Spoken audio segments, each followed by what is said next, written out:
Percentage. और पहला question आपके लिए है कि तेल का भाव है वो 30% अधिक हो जाने पर एक परिवार तेल का उपभोग कितना प्रतिशत कम कर दे जिससे कि उसका खर्चा वही रहे। इस क्वेश्चन के अंदर यह पूछा गया है कि एक तेल के भाव में 30% की वृद्धि कर दी गई।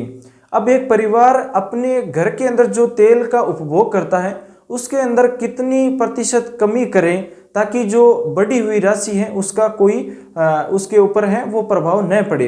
यानी कि जो बढ़ी हुई राशि है उसके बदले में हम क्या करेंगे, तेल को घर के अंदर है जो उपभोग करते हैं उसको कम कर देंगे। तो ये क्वेश्चन पूछा गया है कि तेल है वो कितना परसेंट हमें कम करना पड़ेगा अगर भाव में 30% की वृद्धि कर दे तो ये क्वेश्चन हम दो प्रकार से कर सकते हैं। एक तो इसका जो फॉर्मूला रहता है जो सिंपल है, सभी उस फॉर्मूले को कर सकते हैं। एक इसकी जो ट्रिक है वो रहने वाली है। ट्रिक है वो क्या है, ट्रिक हम सबसे पहले देखने वाले हैं। तो ट्रिक से आप एक सूत्र है वो याद रखिए। इसका जो सूत्र है वो रहने वाला है 100 इंटू आर। 100 इंटू आर बट्टा के अंदर क्या करना है 100 प्लस आर करना है। आर का मतलब क्या है, यहाँ पर आर का मतलब ये है कि जो राशि है वो कितनी प्रतिशत है वो बढ़ी है। तो ये आर का मान है। आर का मान यहाँ पर क्या है 30% है, इसलिए यहाँ पर हम आर का मान रखेंगे तो इसका जो उत्तर है वो निकल जाएगा। तो देखिए इसका सबसे पहले जो हम ट्रिक है उससे फॉर्मूले से करते हैं। तो 100 इंटू आर है उसका मान कितना है 30% है, तो यहाँ पर 30 रख देंगे। ठीक है, उसके बाद में हमें क्या करना है, बट्टा के अंदर है 100 प्लस आर, तो 100 में 30 जोड़ देंगे। ये 100 में 30 जोड़ दिया। अब जो इसका मान है वो क्या निकल के आता है, ऊपर आता है 3000। अगर 30 को 100 से मल्टीप्लाई कराएंगे तो 3000 आने वाला है। उसके बाद में 100 में 30 जोड़ेंगे तो 130 हो जाएगा। ये हो जाएगा 130। अब ये शून्य से शून्य है वो कट जाएगा। अब हमें क्या करना है कि 300 के अंदर है वो 13 का भाग देना है। 300 के अंदर हम 13 का भाग देंगे तो कितना आएगा, ये एक पहले जाएगा 13 दूआ 26, 26 दो बार गया। उसके बाद में 26 घटाएंगे 30 में से तो कितना बचेगा 4 बचेगा, और 4 के आगे शून्य लगाएंगे और 13 39 होता है, तो यहाँ पर 39 हो जाएगा और बचेगा 1। तो 13 यानी 3 बार गया। उसके बाद में 1 बचा है तो इसे 1 सही बट्टा में 13 कर देंगे, यानी 23 सही 1/13 है वो इसका आंसर है, वो रहने वाला है। जो उसका खर्चा है वो हम जो तेल है वो कम करेंगे 23 सही 1/13, और जो खर्चा है वो 30% इसका जो बढ़ा हुआ राशि है। तो जो खर्चा बढ़ा था वो इतने परसेंट अगर हम तेल को कम कर देंगे, घर के अंदर उपभोग करना 23 सही 1/13 है, 13% है, इसको अगर हम कम कर दे तेल को तो जो बढ़ी हुई राशि है उसका कोई फर्क नहीं पड़ने वाला है। तो ये इसका आंसर रहने वाला है 23 सही 1/13%। ये हो गया। उसके बाद में हम जो इसका जो फॉर्मूला है, सिंपल फॉर्मूला है, उससे इस क्वेश्चन को किस तरह से करने वाले हैं। तो ये थी इसकी ट्रिक। ये ट्रिक आप याद रखिए। परसेंटेज के अंदर ये भी एक टाइप है जो महत्वपूर्ण रहने वाली है। इस तरह के क्वेश्चन हैं वो आपको एग्जाम में जरूर मिलते हैं अगर ये टॉपिक आपके सिलेबस में आता है तो।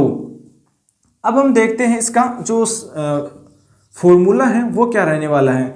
उस फॉर्मूले से अगर आप करते हैं तो ये फॉर्मूला आप नहीं भूल पाते हैं, बाकी जो ट्रिक है जो सूत्र है वो भूल जाते हैं, लेकिन ये फॉर्मूला है वो इम्पोर्टेंट है।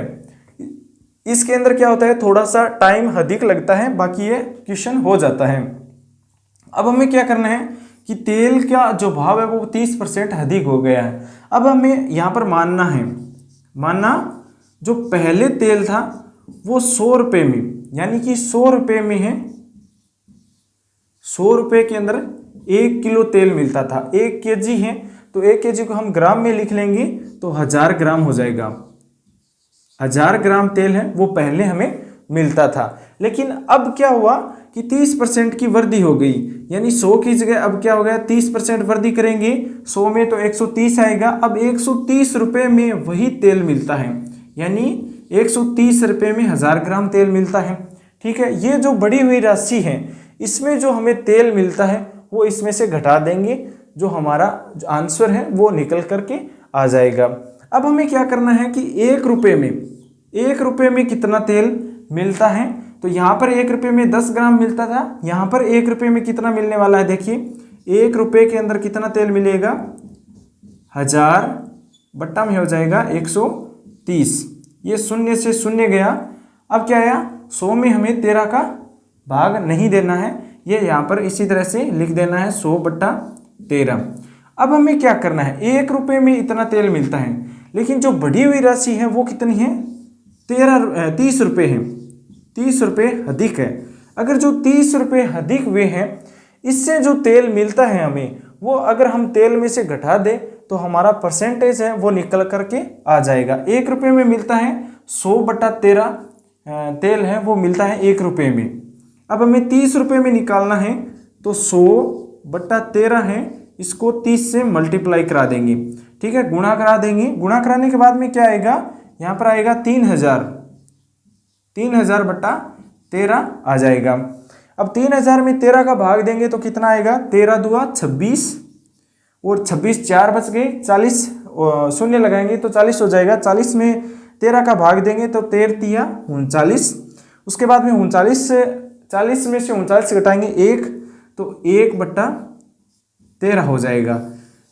ये है आंसर, यानी यही आंसर उस सूत्र से हमने निकाला था, 23 से 1 बटा 13, और इस फॉर्मूले से भी हम ये आंसर निकालते हैं 23 से 1 बटा 13। इसको एक बार फिर से बता दें कि 100 रुपये में हमने माना है कि 100 रुपये में पहले है वो तेल है 1000 ग्राम मिलता था, अब तेल है वो 30 रुपये बढ़ाने के बाद में 1000 ग्राम ही मिलता है, यानी कितना रुपये बढ़ाया है, 30 रुपये बढ़ाया है। अब हमें ये निकालना है बढ़ाने के बाद में 30 रुपये में कितना तेल मिलता है, तो 1 रुपये में मिलता है 100 बटा 13, 30 रुपये में मिलेगा 3000 बटा 13, तो ये हम भाग देंगे 13 का 3000 में, तो 23 सही 1 बटा 13 इसका आंसर है वो निकल करके आने वाला है। तो ये था दूसरा इसका फॉर्मूला। अगला जो क्वेश्चन है वो क्वेश्चन भी देखना है हमें, फॉर्मूला यही काम करने वाला है, बाकी क्वेश्चन है वो थोड़ा अलग है, और वो क्वेश्चन अगर आप कोई भी एग्जाम देते हैं रेलवे एसएससी का, उसमें भी पूछा जाता है। ये अगला 2 नंबर क्वेश्चन है। 2 नंबर हमारा क्वेश्चन रहने वाला है कि ए का वेतन बी के वेतन से 25% अधिक है। ए का वेतन यानी ए का वेतन बी के वेतन से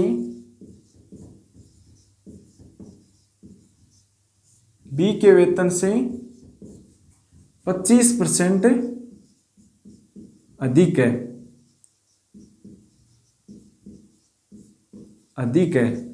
अब इसमें क्या है कि बी का वेतन है वो ए के वेतन से कितना कम है, यानी बी का वेतन ए के वेतन से, बी का वेतन ए के वेतन से कितना कम है, ये क्वेश्चन है वो पूछा गया है। इसका आंसर है वो हम निकालने वाले हैं। ए का वेतन बी के वेतन से 25% अधिक है, तो बी का वेतन ए के वेतन से कितना परसेंट कम है, तो ये क्वेश्चन पूछा गया है। अब इस क्वेश्चन को उसी ट्रिक से भी करेंगे और जो सिंपल फॉर्मूला है उससे भी करने वाले हैं। दोनों फॉर्मूले आपको बताने वाले हैं, और ये क्वेश्चन भी आपको एग्जाम में जरूर मिलता है। अगर परसेंटेज चैप्टर आपको सिलेबस में दे रखा है तो ये क्वेश्चन जरूर आता है। देखिए इस क्वेश्चन को हम कैसे करने वाले हैं, पहले तो इसको हम ट्रिक से करेंगे। ट्रिक है वो इसकी क्या रहने वाली है, ट्रिक है वो ट्रिक थी हमारी, ट्रिक थी 100 इंटू आर बट्टा 100 प्लस आर। ये हमारा जो फॉर्मूला था, जो सीधा सूत्र था जिसके थ्रू हम आंसर निकालते थे, तो ये एग्जाम में आपको इसी का यूज़ करना है। अगर आप ये भूल जाते हैं तो वो सिंपल फॉर्मूला है वो यूज़ करना है। 100 इंटू आर, आर का मान यहाँ पर क्या है, अधिक है, इसलिए यहाँ पर प्लस लगा है, ओके। उसके बाद में अगर कम है तो माइनस कर देना है आपको। अब हमें क्या करना है, 100 इंटू आर है, तो 100 इंटू आर का मान कितना है, 25% है, तो ये 25 कर दिया। उसके बाद में क्या है, 100 प्लस आर है, तो 100 प्लस 25, 100 प्लस 25 ऊपर क्या हो गया, 2500 हो गया, नीचे हो गया 125, ये हो गया, ठीक है। ये फॉर्मूला था, इस फॉर्मूले से हमने इसका आंसर निकाला है, तो इसका आंसर आ जाएगा निकल करके 25 का इसमें भाग गया ये एक बार गया 100 हो गया और नीचे क्या गया 5 बार गया। 25 का भाग 125 में 5 बार जाता है, तो यहाँ पर क्या हो गया 100 में अगर 5 का भाग देंगे तो कितना आएगा 20% आने वाला है। यानी कि अगर हम ए का वेतन बी के वेतन से 25% अधिक है तो बी का वेतन ए के वेतन से कितना प्रतिशत कम है, यह हमें पूछा गया था। तो 20% कम रहने वाला है, तो ये क्या है कम हो जाएगा। यानी ये बी का वेतन ए के वेतन से 20% है वो कम है।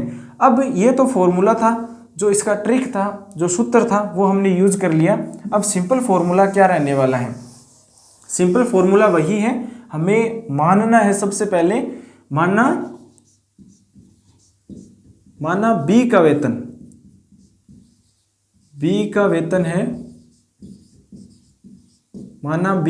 है वो कितना है 100 है, मान लीजिए 100 रुपये है, बी का वेतन है वो 100 रुपये है, ये हमने मानना है। उसके बाद में क्या किया कि ए का वेतन बी के वेतन से 25% वो अधिक है, तो ए का वेतन क्या है, ए का वेतन बी के वेतन से 25% अधिक है, 25% अधिक हो जाएगा। 100 का 25% 25 है और 125 हो जाएगा, ये हो जाएगा 125 रुपये।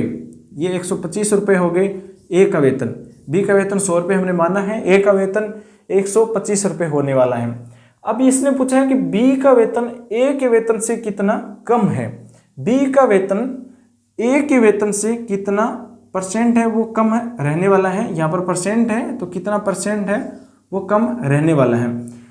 तो हमें देखना है बी का वेतन, यहाँ पर क्या करना है हमें, तो 125 माइनस 100 कर देंगे और बट्टे में क्या कर देंगे, बी का वेतन ए के वेतन से, ए के वेतन से पूछा है तो ए का जो वेतन है वो हमें बट्टा में लिखना है, ये ए का वेतन हो गया, और गुणा में 100 कर देना है। हमें क्या करना है परसेंट निकालना है।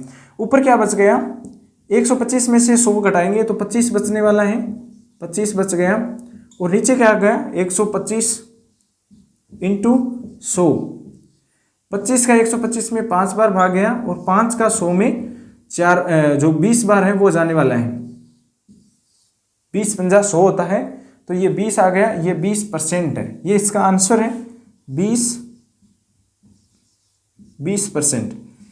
अगर हम ए का वेतन बी के वेतन से 25% अधिक करते हैं तो बी का वेतन ए के वेतन से 20% अधिक है। यह उस जो ट्रिक थी उससे भी यही आंसर आया था, और इस सिंपल जो फॉर्मूला है इससे भी 20% ही आंसर निकल करके हमारे सामने आया। मानना है हमने बी का वेतन 100 है, ए का वेतन 125 हो जाएगा क्योंकि 25% अधिक है।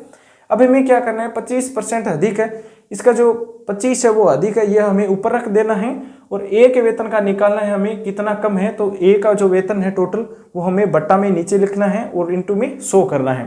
तो 25 बटा 125 इंटू 100 हो जाएगा, और ये 25 से 125 5 बार कट गया और 5 का भाग जाता है 100 में 20 बार, तो ये 20% इसका आंसर निकल करके सामने आता है। इसी तरह के क्वेश्चन, महत्वपूर्ण क्वेश्चन देखने के लिए चैनल सब्सक्राइब कर लेना। अगर ये क्वेश्चन आपको अच्छे लगे हो तो अपने दोस्तों के साथ भी शेयर जरूर कर लेना। थैंक्स फॉर वॉचिंग, आपका दिन शुभ हो।